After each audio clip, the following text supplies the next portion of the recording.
Let's take a look at part 2 of our training. In module 4, we're going to be talking about token economies. Just to take an overview of our module, we're going to talk about visual schedules, the first then board, conditioned and unconditioned reinforcers, and token economies. The format that you see before you is set up like a visual schedule. Let's take a look. Visual schedules give the learner more predictability, and this is an excellent way to avoid problem behavior. A visual schedule is a visual representation of the order of activities for the day or the period. These visual schedules can be made with photos, pictures, words, etc., depending on what works best for your learner. Basically, establishing and following a routine is key. You can think about allowing the learner to choose the event order. This adds buy-in, interest, or acceptance, and this also increases your learner's independence. Here are a couple different examples of what these visual schedules might look like. Just as a pro tip, you might want to place playful activities after more involved tasks to reinforce that involvement.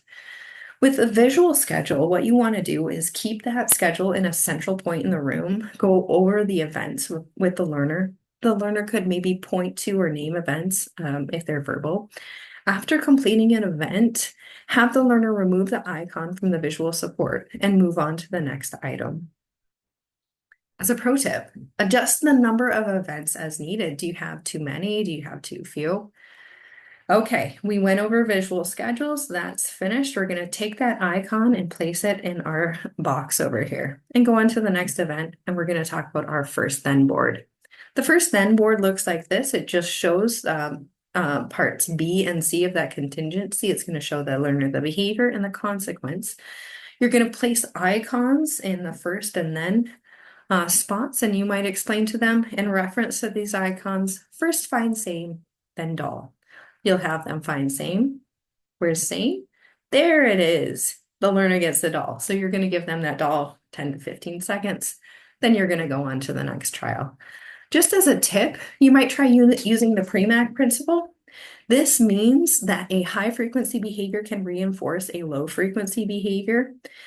This means that you can offer an activity reinforcer as a reward for the learner participating in the session. First, find same, then tickles. It doesn't always have to be a toy. It can be an activity.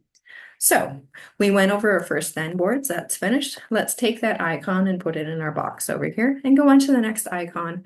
Let's talk about conditioned and unconditioned reinforcers.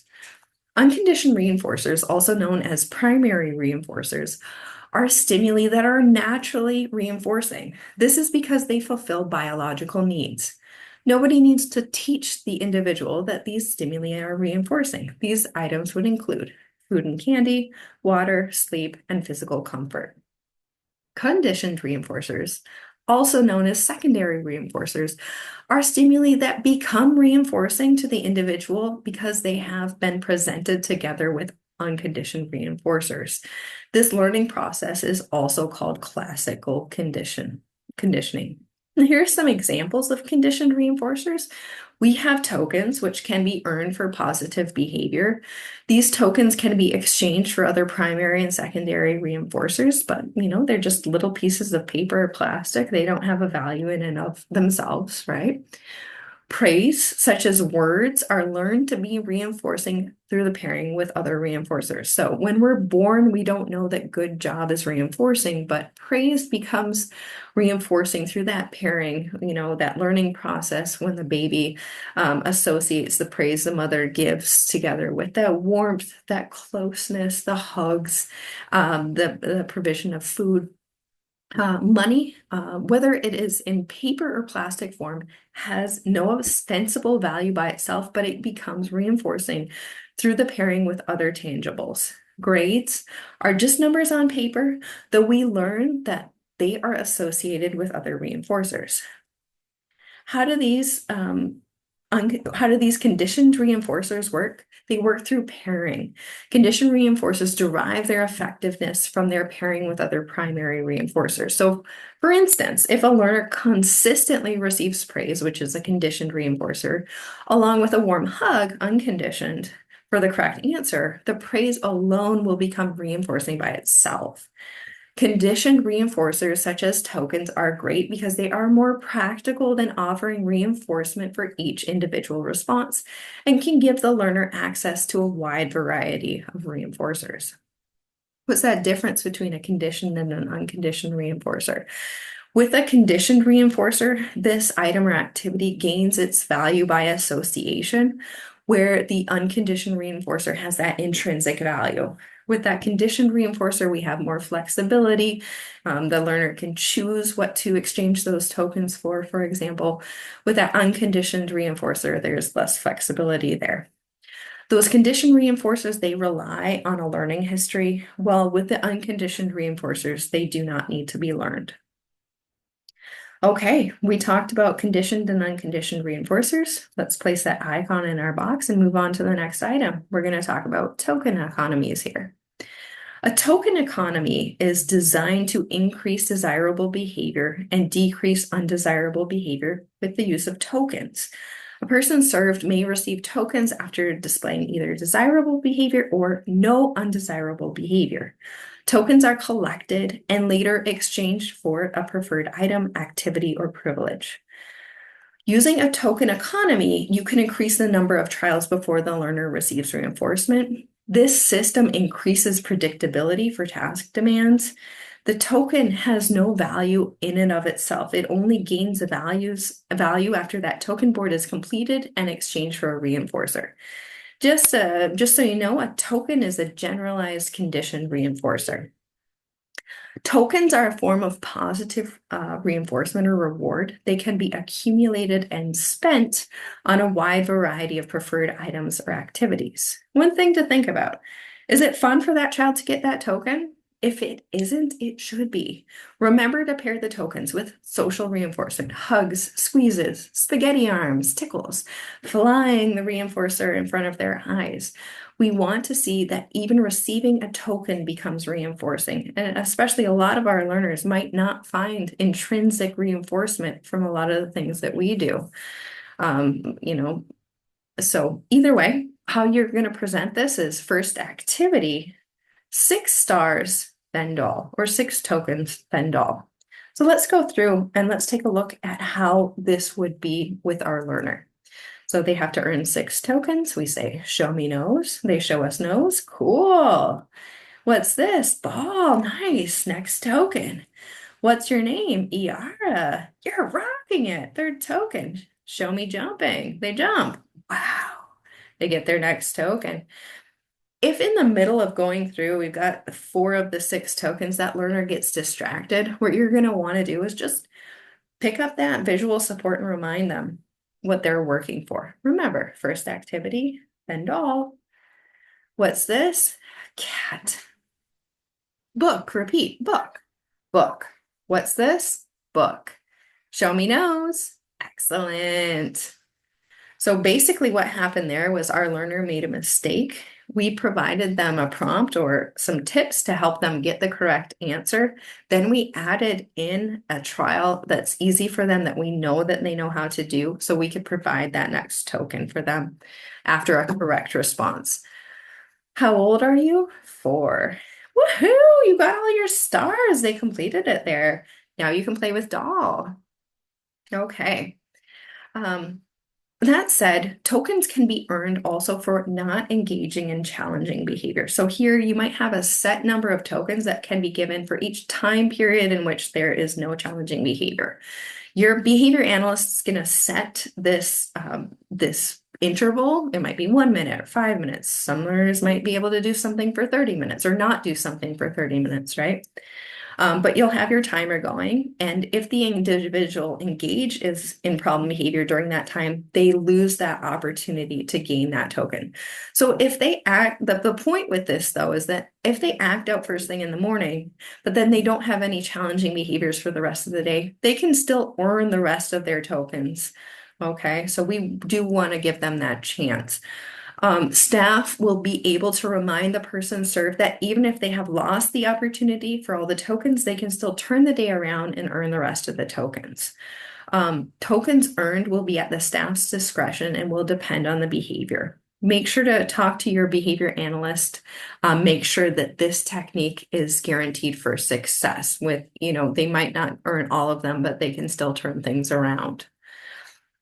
The reason this works is because the prevention of the delivery of tokens gives feedback on the inappropriate behavior. So are you still thinking this won't work? Johnny will still act out because he can just get the other tokens later.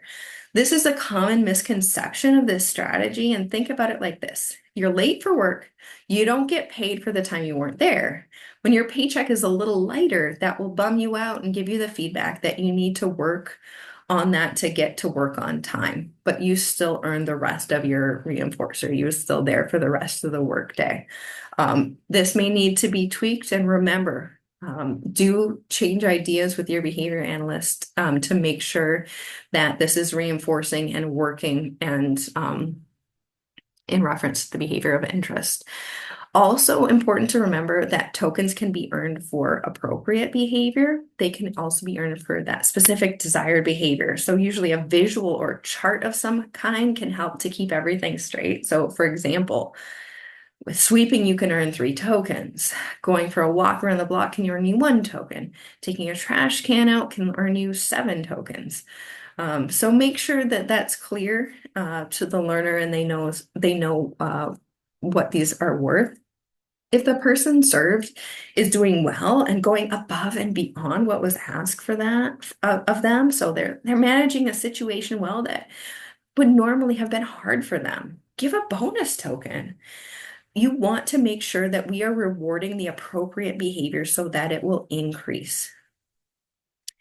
Tokens for the absence of challenging behavior should be given at the end of the period of time, day for maybe our older learners.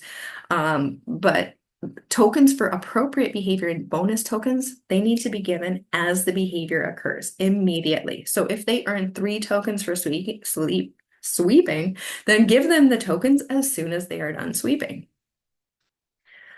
Tokens should not be distributed if the person served is currently behaviorally escalated or currently engaged in a behavioral episode. So make a note for later about how many tokens were earned and what feedback should be given to the person served once they had calmed down. But don't just decide because they engaged in the problem behavior, they haven't earned it. They have. I like to consider tokens like someone's salary. I'm not going to take away your tokens because you did something unrelated. Make sure that when you're increasing behavior, those tokens are given for those instances, each instance of that behavior. When debriefing over challenging behavior and tokens they weren't able to earn, if that happens, don't dwell on it, as that might reward the challenging behavior further by giving it attention or might provoke further challenging behavior.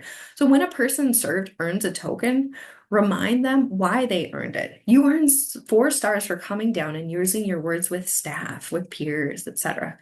But you want to be encouraging, discussing what they have done well. Tokens can be cashed out as long as the person served is calm and safe, not agitated or showing precursors to challenging behaviors. It may be important to set a time for withdrawal with the individual for larger activity cash outs, like outings, for example. It's important to set the terms and do the cash out as soon as possible to show the contingency. If the person served has a challenging behavior early in the shift and later they have escalated and now they're calm, they will be permitted to do a cash out at that point when they're calm. So it's important for the person served to be able to earn a cash out when they are calm and de-escalated. This is the way the staff will be able to encourage the person served to turn their day around and have appropriate behavior. It's important that there are cash out items that the person served wants as excited about learning. When they are working towards earning something that they really want, earning tokens will have an impact on their behavior. If the person served chooses an activity for cash out, remind them during the activity how well they did and give them verbal praise for the hard work.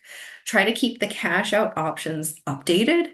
So if there's anything that person served is working for, that they've shown more interest in recently, add it to the list, and the price can be set at the staff's discretion. If an item is available for a cash out, it should never be given for free without earning the token to purchase it. So, for example, if a person served is working for a dollar store outing and hasn't earned the tokens for it yet, but their peers are going, the person served who has not yet earned the outing shouldn't be brought along on the outing. So, staff should be sure to plan ahead to make sure that's possible. I also feel like it would be pretty demotivating to see everyone else going for something that you're working on earning. So make sure that you coordinate that side, that kind of thing. Often a ledger system works well, verbally telling the person served how many tokens they have or they're earning. If this isn't seeming effective, it's okay to use visuals or tangibles like stars, tickets, etc., to make them have to see what they're earning and for them to like hold on to it and count for themselves. It is a sign that the system is working well if the person served is both earning and spending their tokens on a regular basis. Taking tokens away when they have been earned is for appropriate behavior or for the absence of challenging behavior sends a message to the person served that even if they work hard and earn tokens, a slip up could cost them the tokens that they have earned. This could lead to the person served not trying at all and no longer being interested in the tokens. Taking tokens away is a punishment and should not be used in an effective token economy. So don't go rogue if you have a token system and your learner's earning a bunch of tokens, but then they kick you during an activity. Don't go rogue and take that away.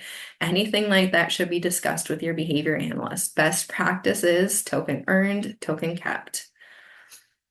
If you're doing fewer trials, let's say, you have 6 spaces on your token economy, but you just have time for 4, leave those first 2 on because we want them to see that when that token board is complete, that's when they get their reinforcer.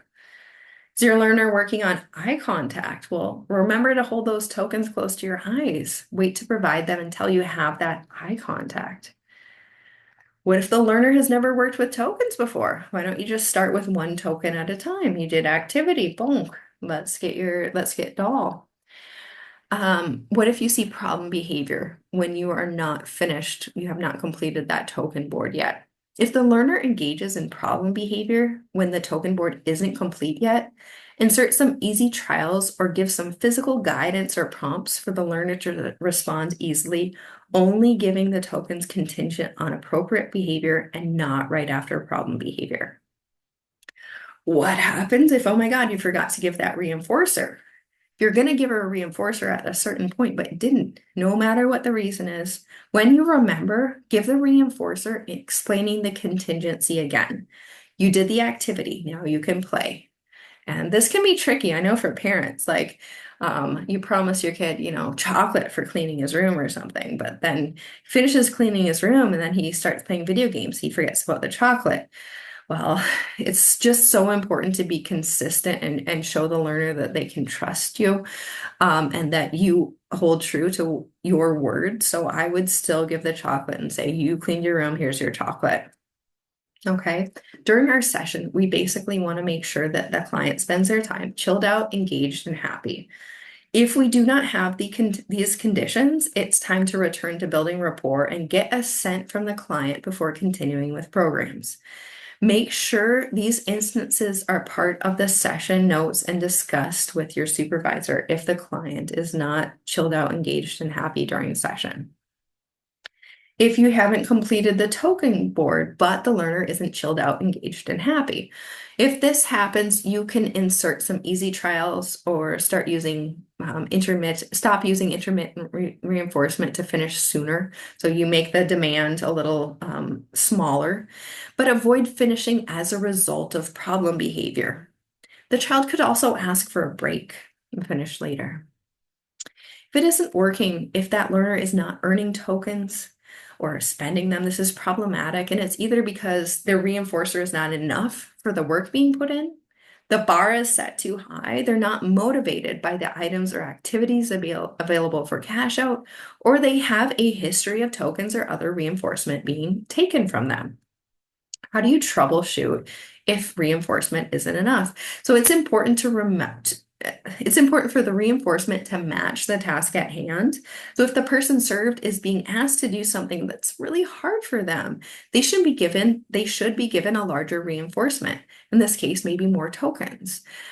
And we're all like this. If someone asks you to mow a giant lawn and they said they would give you a dime for doing it, you wouldn't do that. If they said they'd give you $50, you'd be more likely to, since the amount of effort put in would match that reward.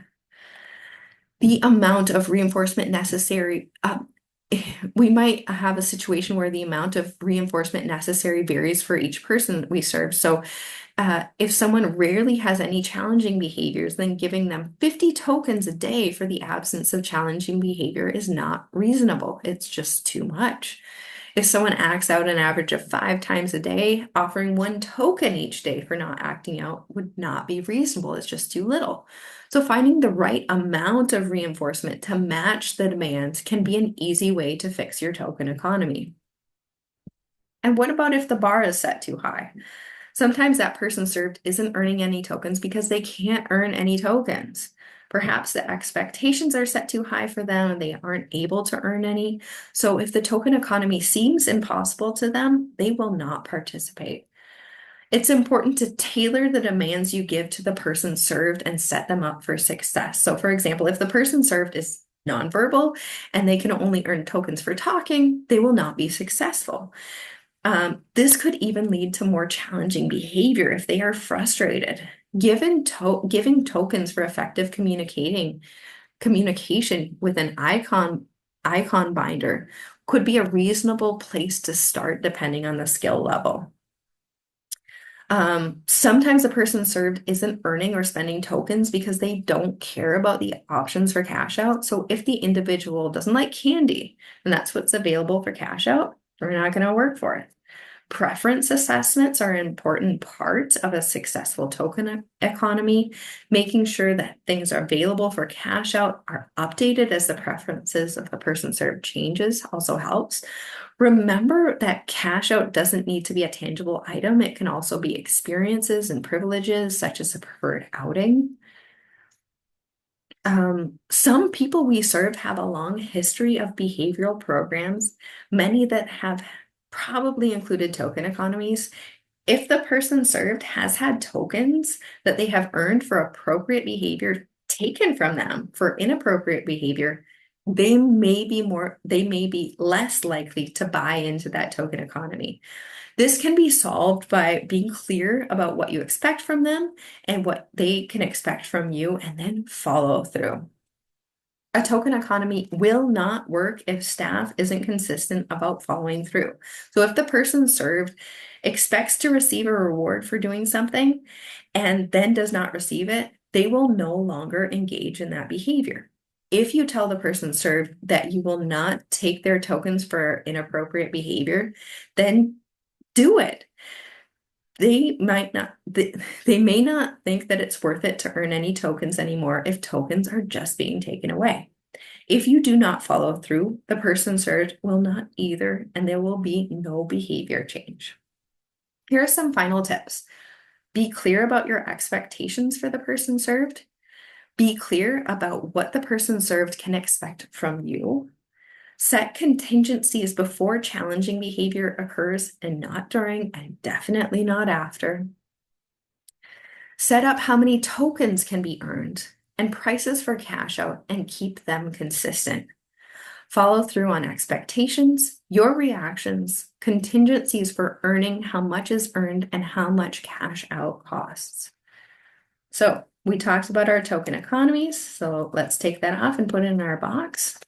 You have earned your reinforcer, or maybe give yourself a 5-minute break. Here is our module for review. Please get out your worksheet and answer the questions there. I'm going to give you a few seconds for each question. If you need more time, please pause the video.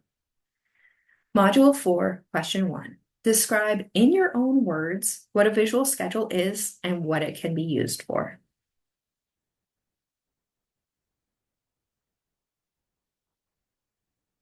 Question 2. What's the goal of a token economy?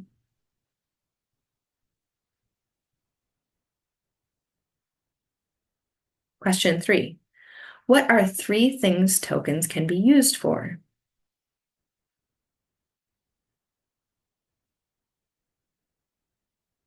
Question 4. What is the Premack principle?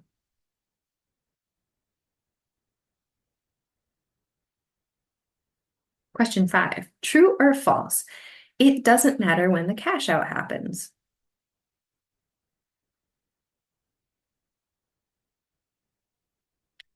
Question 6. True or false? A token economy is working well if the person served has tons of tokens and never spends them.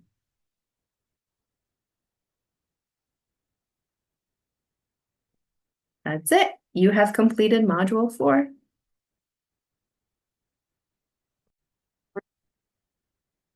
Module 5, Verbal Behavior. Let's go into the history of verbal behavior a little bit. In 1934, B.F. Skinner had a conversation with philosopher Alfred North Whitehead about the limitations of behaviorism. While Whitehead acknowledged that behaviorism could explain much of human behavior, he argued that it couldn't fully account for verbal behavior. He challenged Skinner to explain why he would then say, "No black scorpion is falling upon this table using only behaviorist principles." It took Skinner over 2 decades to respond to Whitehead's challenge. His answer was the book Verbal Behavior, which is a comprehensive exploration of language from a behaviorist perspective. One main tenet of operant conditioning is that behaviors are strengthened or weakened by their consequences. Positive reinforcement increases the likelihood of behavior being repeated. In terms of functional language, language is a tool we use to achieve specific goals and interact with the environment. Words and phrases have meaning based on the functions they serve, such as requesting or labeling. In the book Verbal Behavior, Skinner categorized language into certain areas. These are called the verbal operants. These are different types of verbal behavior categorized by their function in communication. The echoic refers to imitating sounds or words that you hear. You hear ba, you repeat ba. This is a foundational skill for developing spoken language. Tacting refers to simply responding to what is this? An apple. For example, you're labeling objects, actions, or events. You're using words to identify things in the environment. Amend is a different way of saying you are requesting something. This is the most basic form of using language to get your needs met. The other verbal operants he talked about were the interverbal. This refers to a verbal response elicited by another verbal stimulus. Basically, this is a verbal interaction. Someone says, "What's your name?" You say, "My name is Hillary," for example. This refers to answering questions, conversing, and filling in the blanks, etc. Listener responding. This is a nonverbal response elicited by another verbal stimulus. So if someone says jump, you jump. Someone says point to cat, you point to cat. You don't need to have a vocal verbal repertoire here. This is the foundation for understanding conversation and complex language skills. One category we're going to address, although it was not truly a verbal operant in the book, it's a little too specific, though listener response was talked about, would be categorizing listener response into function, feature, and class. This is a nonverbal response elicited by another verbal stimulus together with an image or item. This helps the learner to identify categories or items. Categories of items. One example would be attacked. So you see an image of a doll and you hear the verbal SD, "What's this?" What's the consequence for a tact response? The consequence for a correct tact response is praise and or a backup reinforcer. The child here does not receive the item. Here are some strategies for teaching a tact. You could use modeling. So clearly and naturally say the label of the desired object or action while presenting it to the child, pointing to a cup and saying cupped. Cup, you can use prompting or hints. So if needed, use prompts to guide the child's attention or provide a partial label. For example, "This is for drinking. What is this?" And of course, use reinforcement. When the child imitates the label correctly, provide positive reinforcement. Yes, that's a cup with a smile and a high five.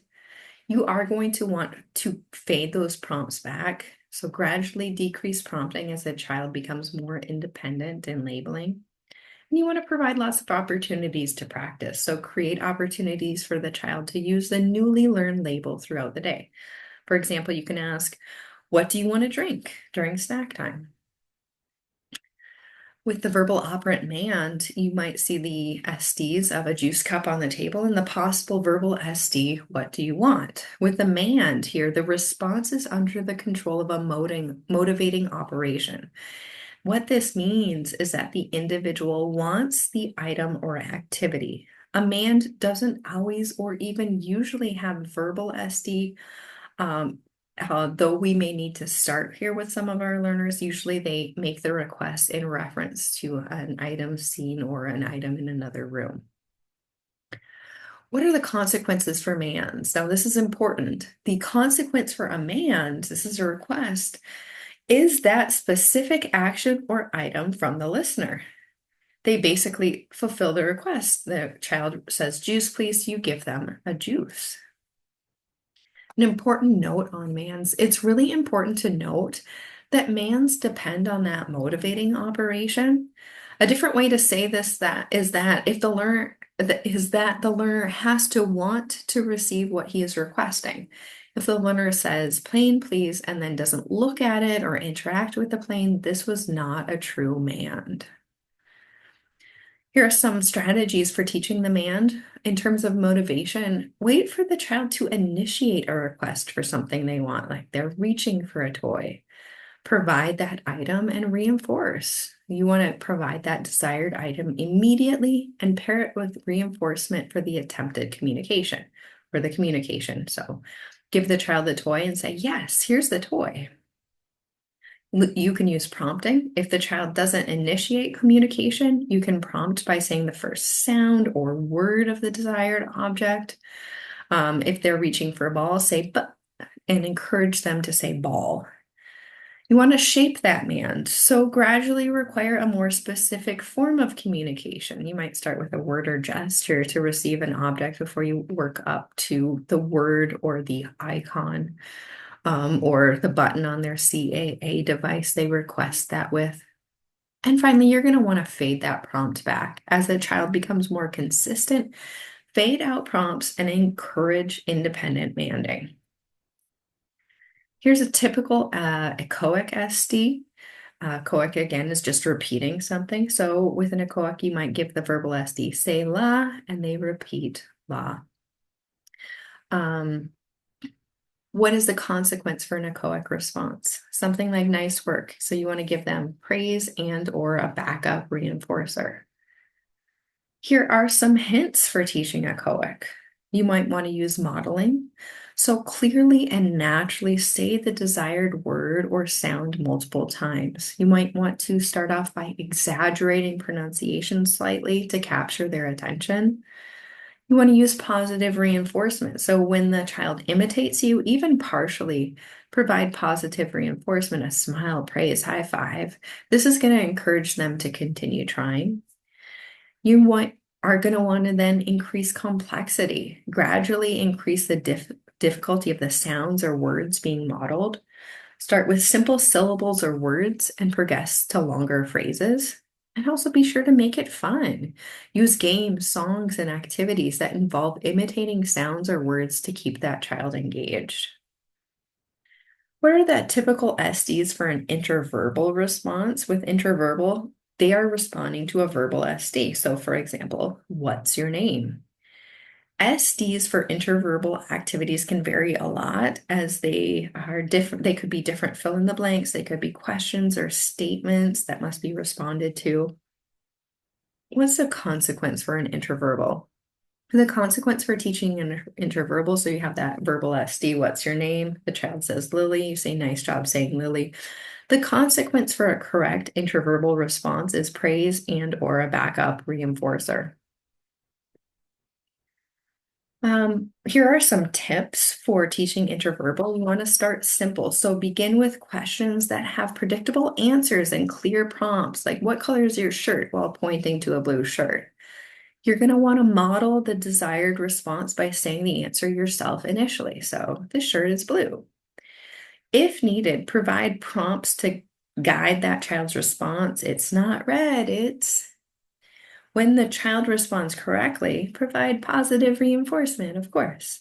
And you're going to want to gradually increase the complexity of the questions and prompts as the child progresses. You want to introduce open-ended questions, WH questions, who, what, when, where, why, how, and questions requiring more descriptive answers.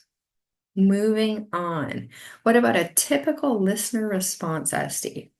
With listener response, you might have, for example, an array of 10 cards, including a card with a plane and the verbal SD, point to plane. What's the consequence for listener response? You might have that array, point to plane, the child points to plane. Nice job pointing to plane. The consequence for listener response is praise and or a backup reinforcer. And just to mention, going into those typical listener response by function feature class SDs, you might have, for example, an array of cards in front of the learner and a verbal SD that might be a fill in the blank or something like that, where you say you sleep in a. With listener response by function feature class, learners are often filling in the blanks by pointing to images.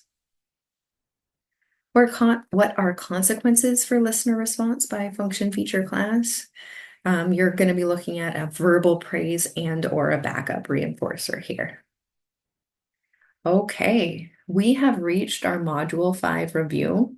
Please get out your worksheets and respond to the questions on your worksheets. Module 5, question 1. You see a sunset, you say, look at that beautiful sunset. What is this an example of?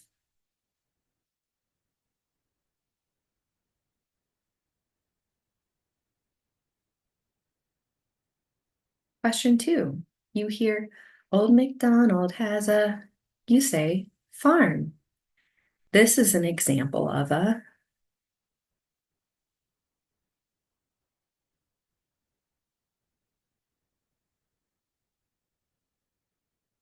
Question 3, you see an array of images, you hear, what has a tail? You point to horse. What is this an example of?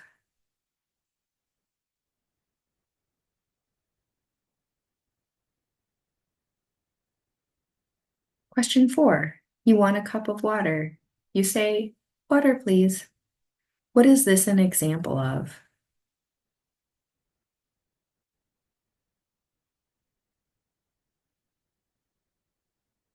Question 5, you hear, say, You say, mm. What is this an example of?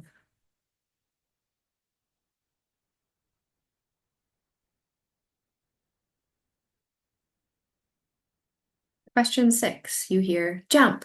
So you jump. What is this an example of?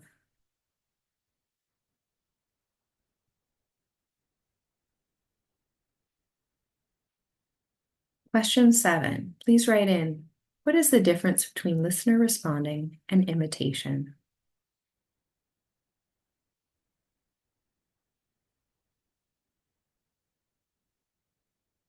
Question 8, what would the SDs be for each program?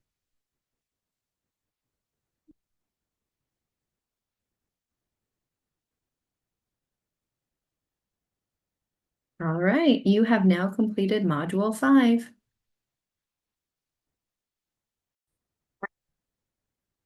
Module 6 talks about learning skills.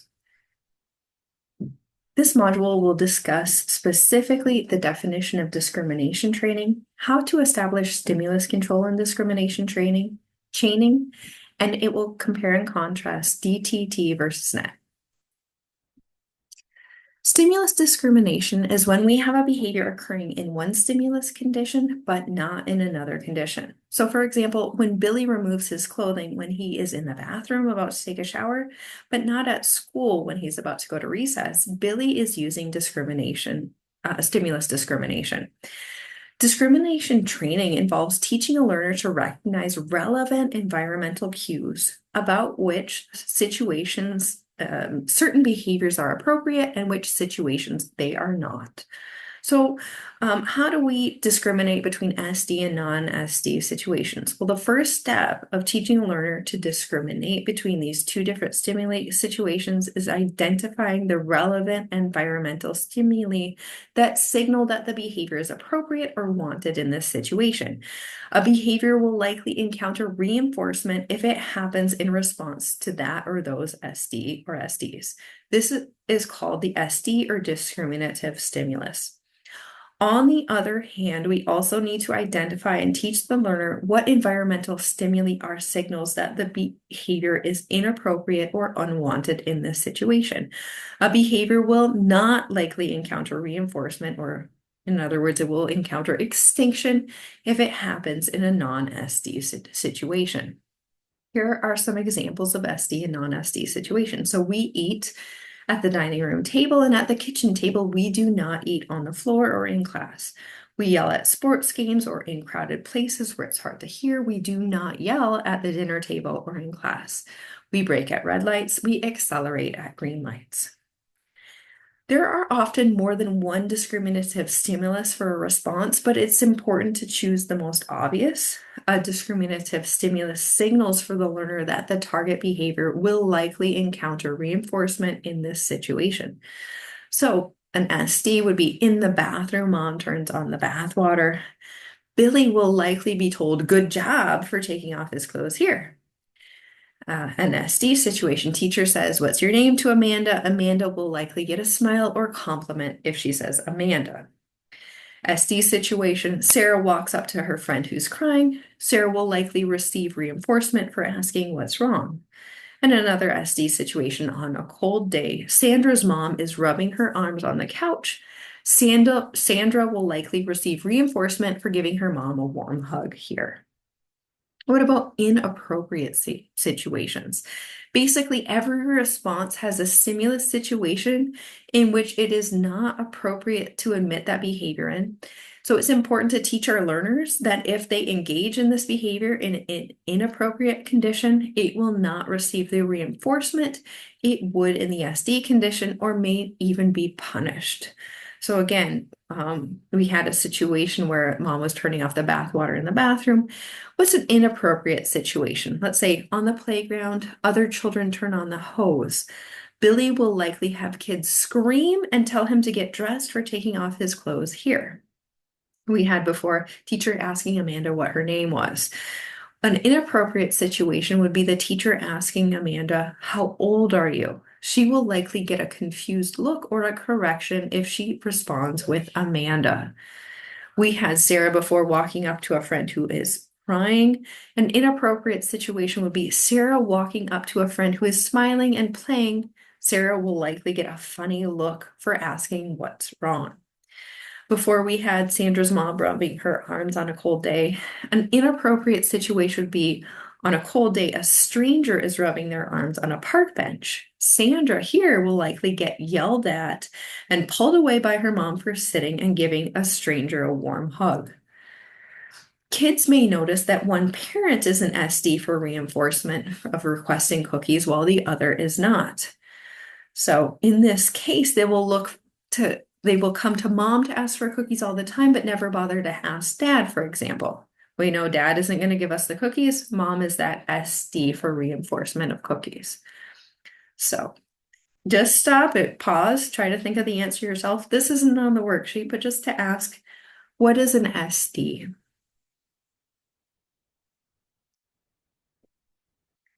An SD is a stimulus condition in which a given response will likely be reinforced. This is compared to a stimulus condition in which a given response will likely not be reinforced. I just wanted to check and see if you were paying attention. Okay, cool. What is happening when a learner sees a given antecedent condition is that the before condition is pointing to a likely after condition. These functional relationships between the antecedent and the consequence make predicting behavior easier. So many learners will need to be taught these conditions.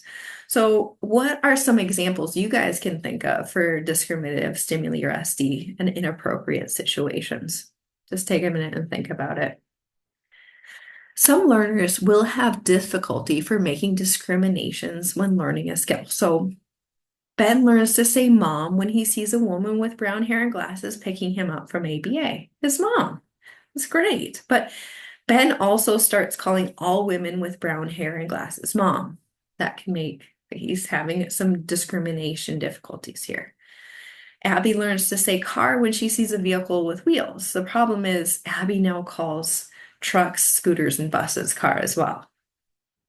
Henry learns to call his fluffy cat and all other cats kitty, but unfortunately, he also starts calling dogs and, oh gosh, he starts calling tigers kitty.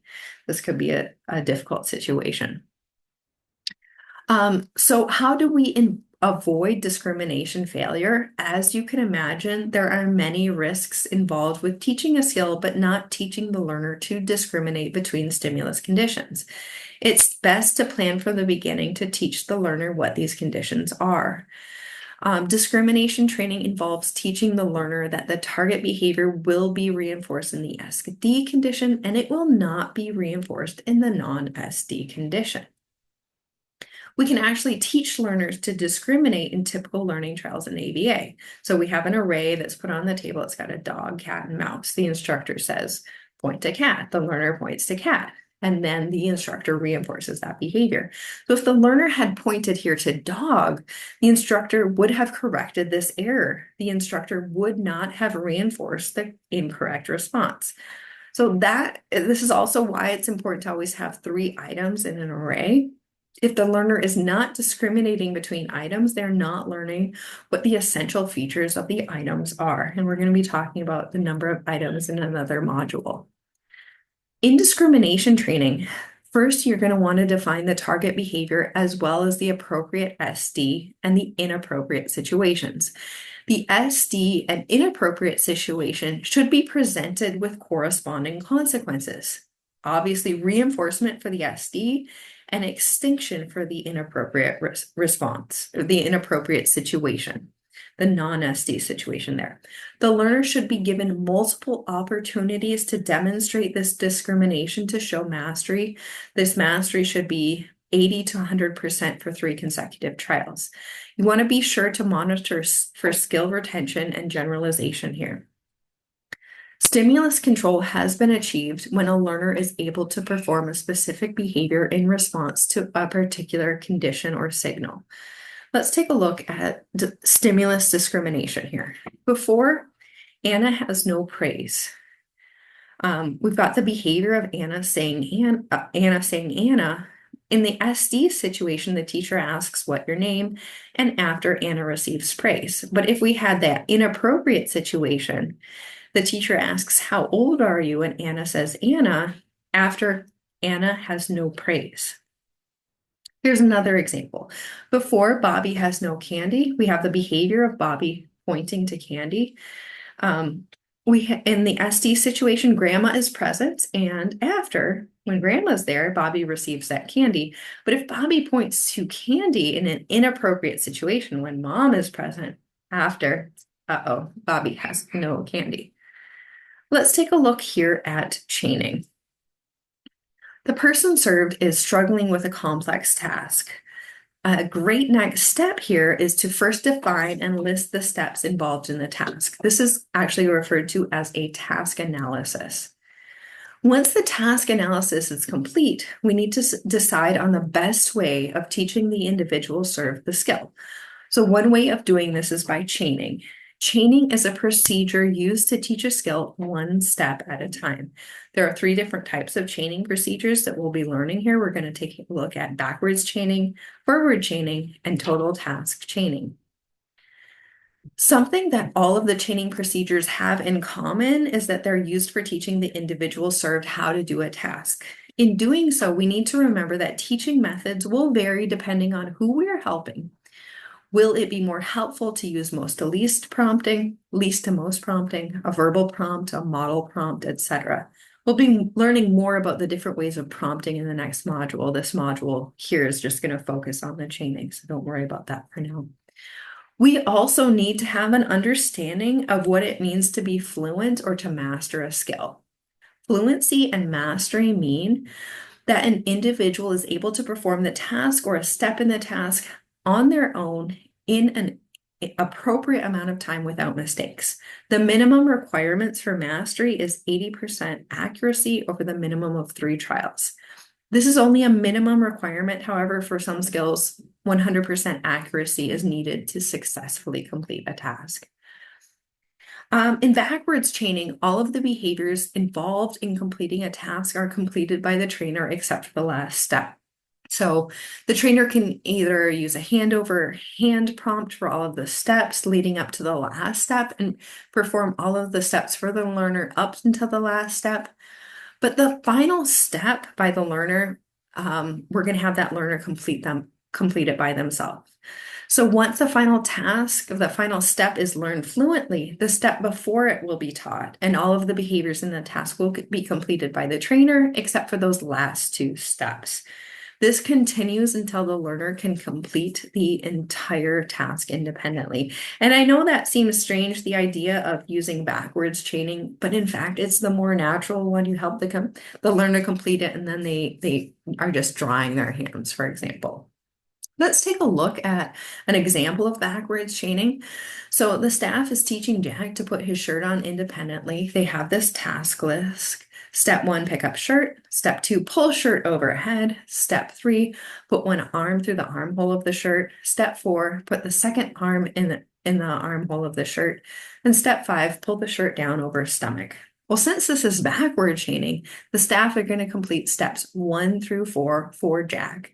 Then Jack will complete step 5 independently. Once he masters this, staff will complete steps 1 through 3 for Jack, then Jack will complete steps 4 and 5 independently. This is going to continue until Jack can do all of the steps independently.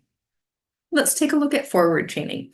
In forward chaining, the first step of the chain will be taught to the person served, but all the steps after that will be done by the trainer or with prompting. So like in backwards chaining, the trainer can either use a hand over hand prompt for the steps, basically helping the learner use his hands to do it himself, but with help, or can perform the steps for the learner. So once the first step is taught, the second step will be taught, and all of the behaviors in the task will be completed by the trainer after that, except for those first 2 steps. This is going to continue until the learner can complete the entire task independently. Here's an example of what forward chaining looked like. So staff is teaching Jen to wash her hands. So we have that task analysis. Step 1, turn water on. Step 2, wet hands. Step 3, put soap on hands. Step 4, rub hands together. Step 5, rinse hands. Step 6, turn water off. Step 7, dry hands. Jen will be taught to complete the first step independently, turning the water on. The other steps, staff can hand over hand with Jen to complete them. Once she has mastered step 1, she'll be completing step 1 independently and will begin learning how to complete step 2. From there, the staff will hand over hand prompt Jen to complete steps 3 through 7. And this is going to continue until Jen has mastered all 7 steps and can wash her hands independently. Let's take a look at total task chaining. Total task chaining is exactly what it sounds like. The learner will be taught all of the steps in the task at the same time until they have mastered the task. Here's an example. Staff is teaching Marissa to do the dishes. Here is the task analysis. Step 1, rinse dirty dish. Step 2, scrub dirty dish with soapy sponge. Step 3, rinse all soap off the dish. And step 4, dry the dish. Staff will work on teaching each step to Marissa every time she does the dishes. Staff will reinforce each step as she completes as she's working on it, and will deliver a larger reinforcer upon completion. So for example, verbal praise for each step completed and a token for each dish that she has washed. We're now going to change gears here. We're going to talk about two approaches to teaching, and these approaches are referred to as DTT and NET. Let's talk specifically about what they are. Discrete trial teaching, sorry, that should be trial teaching, or DTT, is an ABA teaching procedure where an instructor works one-on-one with a child. Complex skills are broken down into smaller steps so that the child can learn these steps in an easier way. Children learn new concepts and practice old concepts so they don't forget them. DTT is meant to be fun, and children earn rewards or reinforcers for their correct responses. While incorrect responses are not rewarded, instructors help students avoid incorrect answers by providing prompts or hints to allow the child to indicate the correct answer themselves, and then the concepts that are more difficult are repeated more often to aid the child in remembering it. So, studies have shown that DTT can be a critical component in skill acquisition, and really it can be incredible to watch a child learn multiple skills over the course of an afternoon with DTT. The basic format of DTT, we have the opportunity for a response, the consequence for a response, and that inter-trial interval. It's possible to insert as a second step a prompt or hint that can be given between the opportunity for the response and the response step, kind of help guarantee a correct answer there. Why is it so important in DTT to avoid mistakes? So, although it's true that everyone makes mistakes, studies have shown that the act of learning saying an incorrect answer can delay the process of learning of a new correct answer. So, saying the incorrect answer may cause this answer to be repeated the next time the question is asked. So, basically, that answer just kind of stays in your head. So, on the other hand, besides DTT, we have NET, which would be naturalistic intervention, a natural environment teaching. And this is a collection of practices, including environmental arrangements, interaction techniques, and strategies based on principles of applied behavior analysis. These practices are designed to encourage specific target behaviors based on learners' interests by building more complex skills that are naturally reinforcing and appropriate to the interaction. Naturalistic teaching is a form of ABA therapy in which the learning opportunities are inserted into play activities for the child. This can be done in the home, at school, or in the community. If the child is learning the numbers and is playing with numbered building blocks, then the instructor, for example, can ask the child to find block number 7 or have them answer, "What number is this?" before giving them a certain block. This can help a child in many ways. The child can work on play skills and become more independent. Some people, when they first look at NET, they might ask questions like, is my child really learning? It looks like they're just playing. Well, naturalistic teaching instructors are trained to implement these sessions with fidelity and intention. Precision is still required for correct answers to be rewarded, and data are taken during these sessions. Activities are chosen not just based on the child's preferences, but by the opportunity to work on the specific goals of that child. Let's do a comparison here between DTT and NET. With DTT, skills don't always transfer to the natural environment. We learn them in session, but it may take some work to get the child to perform these skills in the natural environment, in the home, at school. Babies and very young children cannot sit in chairs. A lot of people associate DTT with table time, sitting at the table, but just keep in mind, DTT does not need to be done at the table. And so people also say that DTT is very contrived. On the other hand, NET is better for generalization because the skills happen in the natural environment. They're based on the learner's interests. The environment is arranged to bring interest to the learner, such as putting items out of the child's reach that they might want. So they have to ask for them to get them. Sessions then are child-led. This is in comparison to DTT, where learning is directed by the instructor. And I really feel like between NET, DTT, child-led, and instructor-led, there are pros and cons to both sides. So I think it's just so important to know about both of these approaches. With DTT, there are more learning opportunities. There are also more possibilities to teach a wide range of skills through contrived learning. With DTT, we're also going to see faster skill acquisition. On the other hand, one con to NET is that you really have to wait for the learner to be interested and to want to learn. And honestly, if waiting for the child to show interest really worked, this entire profession wouldn't be needed. We don't always have the items we need in the natural environment. So sometimes we really need those contrived settings. So I really think that both NET and DTT should be used in unison, and you should try to base your session and your approach on how the child is doing that day, and have both of these tricks up your sleeve. We're now going to switch gears. We're going to talk about prompts here. So what is a prompt and why do we need them? Prompts are an antecedent, so it happens before the behavior of interest, that raises the probability of a correct response. These can be naturally occurring or supplemental. Basically, they're hints that we're putting in. By minimizing mistakes with prompts, learning is encouraged. Often the word no is overly used in teaching when a person served has made a mistake. Hearing no or feeling like they have done something wrong, this can be frustrating for many of the people we served. Using prompts can lessen the use of no during the learning process. Let's take a look of six different types of prompts that we use to assist the person served with the behavior. This includes visual prompts. This could be pictures, drawings, videos, etc. We have verbal prompts, so giving verbal support or hints. We have gestural prompts, so giving cues such as pointing. We also have model prompts, so showing how to do something, as well as physical prompts, so physically helping the learner complete that behavior. We also can use time delay prompts, so giving the learner a moment before giving a prompt and systematically increasing that time.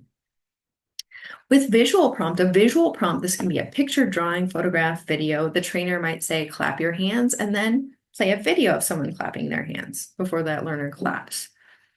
Now, let's move on to verbal prompting. A full verbal prompt is when the trainer gives a complete spoken response to a question asked. The trainer might say, for example, what day comes after Thursday? Friday. And then the learner will repeat Friday. So that would be a full verbal prompt. You send a full answer for the learner. With a partial verbal prompt, the trainer is going to give a partial spoken response to a question asked. So for example, that trainer might say, what day comes after Thursday? And say the beginning of the word Friday for the learner to then complete Friday. That would be a partial prompt. We did not say the full response. We said part of it. Written prompt is when the trainer has the prompt written down. So the trainer might say, do your chores and hand the learner a list of chores. What kind of verbal prompt is this? Staff at an ABA clinic are teaching an 8-year-old Emma to write her phone number. What is your phone number? 1, 2, 3, 4, 5, 6, 7. And Emma is going to say 1, 2, 3, 4, 5, 6, 7. This is a full verbal prompt here because the staff gives the full phone number for her to repeat. Let's take a look at gestural prompts. A gestural prompt can include pointing, nodding to, or any other type of gesture that the learner can see the trainer do. So for example, the trainer says, what's something you drink from? And prompt by pointing to a cup. The learner will say a cup. The trainer pointing is the gestural prompt. You can also use gestural prompts when you've made a request of the person you're serving. So the trainer might say, when you're done with your dinner, take your plate to the sink. Prompts by pointing to the sink. So that trainer again pointing is our gestural prompt. Modeling is a prompt that evokes imitation. It can be planned or unplanned. With a planned model, the staff walks Lewis into ABA. Staff comes into the clinic quietly every day. His behavior plan states that staff need to model how to greet people at ABA. Staff walks in and says, hi, everyone, and waves. Everyone says hi and waves back. Lewis then says, hi, everyone, and waves. Everyone says hi and waves back. Lewis saw that staff's reading got a response, so he imitated it. This would be a modeling prompt. Here's an unplanned model. Jack tries to grab a toy from Jennifer. Jennifer holds on to the toy and runs away. Jack sees Alan go up to Jennifer and say, "Can I play with your toy?" And Jennifer hands him the toy. Jack goes up to Alan and says, "Can I play with your toy?" And Alan hands him the toy. Jack saw someone get the toy that he wanted by asking, so he imitated the model and asked. Both of these are examples of modeling prompts, but one is planned and one is unplanned. Let's take a look at the prompt hierarchy. Prompts are a great way to teach new skills. The goal, however, is to fade them out as the person you're served masters the skill, so the person served becomes independent with the task. The prompt hierarchy shows us the least invasive and most independent prompting strategies at the top, and the most invasive and the least independent strategies at the bottom. So what do we have here? Well, our least invasive and more independent prompt would be a visual prompt, and this might include a positional prompt. Then we have a verbal prompt. This might include direct or indirect verbal prompts. We have that gestural pointing prompt. After that, we have a modeling prompt. Then we have the partial physical prompt. And finally, the most invasive and the least independent prompt would be the full physical prompt. When using a time delay for prompt fading, you will wait for a predetermined period of time before prompting response. It's important to have the amount of time delay determined ahead of time. So for example, you'd like Eddie to answer when someone says, "What's your name?" So here's what a fading procedure will look like using a time delay. In phase one, the staff will say, "What's your name?" Then immediately prompt Eddie with a verbal prompt by saying, "My name is Eddie." And Eddie will repeat, "My name is Eddie." In phase two, the staff says, "What's your name?" Then staff will wait 5 seconds before prompting a response. Phase three, the staff says, "What's your name?" and waits 10 seconds before prompting a response. In phase four, now they're going to wait 15 seconds before prompting, and so on. So this is going to encourage Eddie to answer more independently. And here I just want to point out some nonverbal prompts and reminders. There are a lot of different ways for a structured ABA session to be used, and you can also use this in the classroom. And these are just ways to remind your learner to respond. You might have that instructors knowing pause. The instructor could walk close to the learner. The instructor could point to the current task by the learner. The instructor could pick up their clipboard with the learner's data. The instructor could also stop and turn to the learner with hands on their hips. The instructor and learner could make some other pre-established signal. And the instructor could lean on the learner's table or desk, or just have some kind of signal to the learner to respond there. Let's take a look at our review for Module 6. If everyone could please get out their worksheets to respond here. Again, if you need to pause the video, please feel free to do so, but please respond on your worksheet. Module 6, question 1. What do we call a contingency in which we reinforce the given response in the SD condition and withhold reinforcement in the inappropriate condition?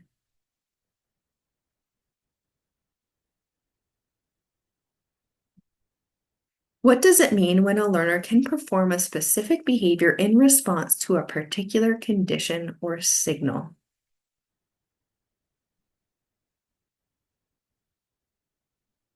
Question 3. What kind of chaining is this? Staff is teaching Alex to make a sandwich. Staff puts mustard on the bread, puts lettuce and lunch meat on the bread. Alex is then taught to place the second piece of bread on top of the sandwich.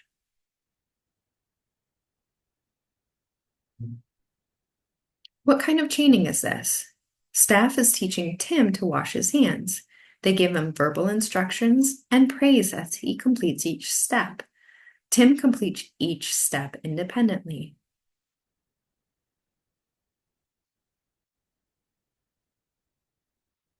Question 5. True or false? Chaining would be a good way to teach someone to wash their hands.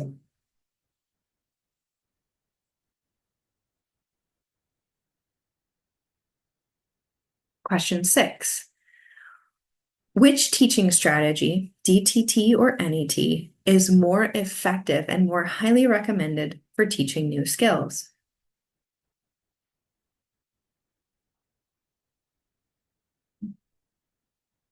Question 7. What is the prompting hierarchy?